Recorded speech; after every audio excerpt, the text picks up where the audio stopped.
Evening 2 games on Match of the Day 2 tonight, and all the goals from yesterday. Dion Dublin and Stephen Warnock are with us. First up, Manchester United against Leicester City. Conor McNamara was at Old Trafford. Finally, you can buy English football at a very low price. Enjoy Premier League and Champions League full replay matches, as well as analysis shows from Premier League TV, BBC, BT Sports, and Sky Sports. Uncut with full footage. Enjoy weekend reviews, previews, tactical analysis, and more. Join us today at the link in the description below, www.primeshows.net. Win, it was quite comfortable in the end, but you had to work hard in the first half. Leicester is a great team, and they played really well. They made it really tough for us. Was also, of course, by us. We didn't follow the rules, the principles of our game. From our way of play, and then you get punished, and we are lucky, and it's only by David De Gea that we don't concede a goal. I think the chances were there, but we couldn't quite put them away. So, but sometimes that's the way it goes for you. I think that we've shown that we've got our goal scoring idea back again, and our creativity. From the last 2 games today, it just wasn't to be. The first half, we had so many chances to score. Barnsley had a one-on-one, Kelly had a one-on-one. He makes a great couple of saves, man. Really, really top saves. Keeps them in the game, and then Marcus Rashford gets one sniff and puts it away, and that's the form he's in. So we got punished. I think with that first goal, we really took it out of us, and we didn't really recover from then. I don't think. Confidence is obviously a massive part of anyone's game, but especially for forwards, you want to be, one in the positions to score goals and taking as many of them as you can. So. I feel good, I feel confident, and hopefully it can continue. With Manchester City dropping points yesterday, do you feel you're back in that title race now?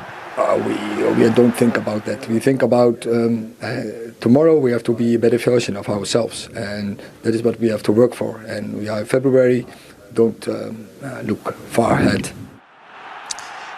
He always finds a balance in his interviews and points out where Manchester United went wrong, as well as the things that they did well. So he wasn't pleased with the first half performance. So how did Manchester United change things? I think he was upset because they were incredibly narrow, and there was no width at all. There was no width to United's game.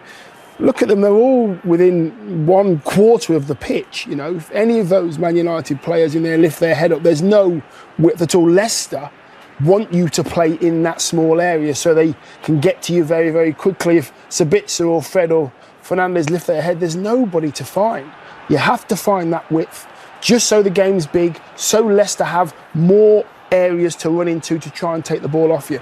They're in a good line, Leicester. They're happy with this. They can see what's going on. The ball's in front of them.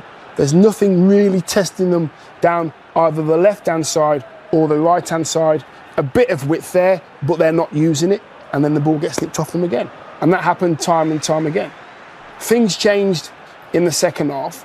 When they did get the ball, they started to see a little bit more joy. Marcus Rashford getting into those areas where we know what he wants to do. He wants to come off the left, come onto his right foot and put the ball in the back of the net. We just put a little distance there in between the right back and the centre half, and that's what you've got to create. This is what you want.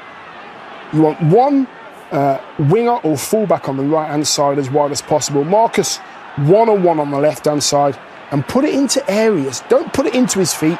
Put it in front of him. Play the ball for him, not to him. Man United are very dangerous when that happens, and then they started to get lots of joy. They're okay at the moment. That is fine. They can see the Man United players there. Leicester are in good positions. That's a great run from Wout Weghorst to take Fars away, and then you've got Sancho going into an area. He lifts his head. Bruno stayed away. The fullbacks had to come in to help the centre half. Sends it out to Bruno, gets it back again. That's just good quality football. And they did it time and time again. Alanga came on towards the end of the game, and obviously the manager's been telling him, keep the width, and they did.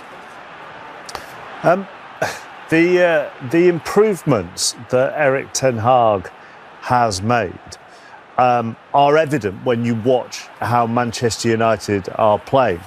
The interesting thing, Stephen, when you look at the stats, is whilst there is improvement in all of the numbers that we've got there, there's not a gulf between last season and this season. In fact, if you look at the percentage, it's 0.1% more this season than last season. And yet, to the eye, there are so many more improvements. Yeah, I mean, they look like they've got an identity now. They look like they've got tactical nous. I think when you look at Erik ten Hag on the sideline, he looks calm. He looks assured in what he's doing.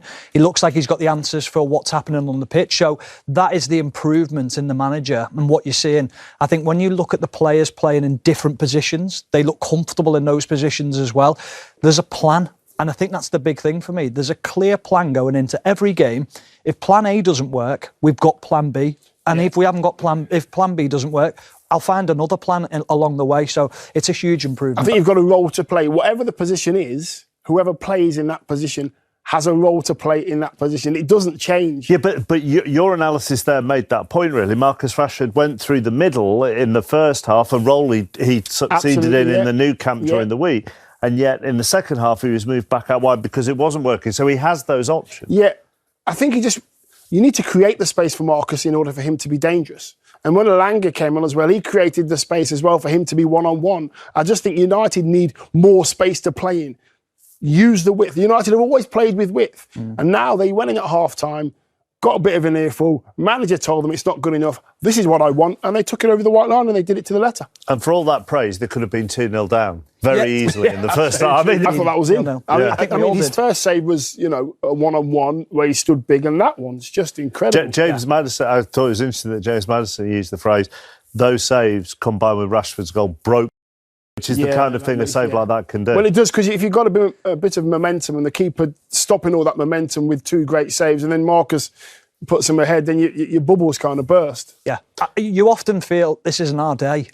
And that's how you feel when a goalkeeper's on that type of form. What do we have to do to score? Well, they probably didn't feel it was their day with this decision either, because not only could Manchester United have been... I could have gone for that. Our understanding of this is the reason VAR didn't ask the referee to go and look at it was because VAR didn't think there was an element of Sabitzer being out of control or it being reckless, like an excessive force. That is our understanding of why that's not what we're saying. That is our understanding of why he wasn't sent to the screen. Yeah, I can sort of understand that, but that is in danger in a player's career. That's high. It's reckless.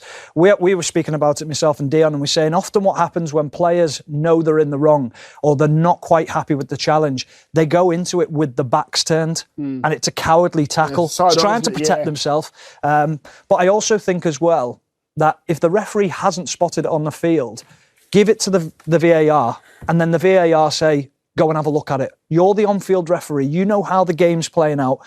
Make that decision for yourself. I agree. I help the referee out a little bit. If he can't see it, help him out a bit.